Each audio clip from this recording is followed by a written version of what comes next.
Ktu kemi një punim mbi implante, është All on 6. Faza deri ku kemi arritur tani është prova plastike. Po le të themi pak mbrapa dhe t'ju shpjegoj se çfarë kemi bërë për të ecur mbrapa të sigurt deri këtu.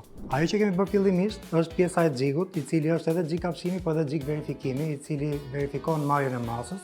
Përgatitet me të gjithë cilindrat mbi implante, të gjithë këto lidhen me njëri tjetrin, i jepet pjesa e lartësisë që nevojitet për të marrë kafshimin, edhe i dërgohet mjekut në klinik. Ajo që duhet bëjë mjeku përpara se të marrë kafshimin është kontrolli i xhigut, do të thënë të gjithë këto cilindrat duhet të puthiten mirë mbi implante që të verifikohet që nuk ka asnjë problem në marrjen e masës. Njëjtë siç rinë në model, duhet të rinë edhe në gojën e pacientit. Më pas bën filetimin edhe merr kafshimin edhe të gjitha linjat e nevojshme.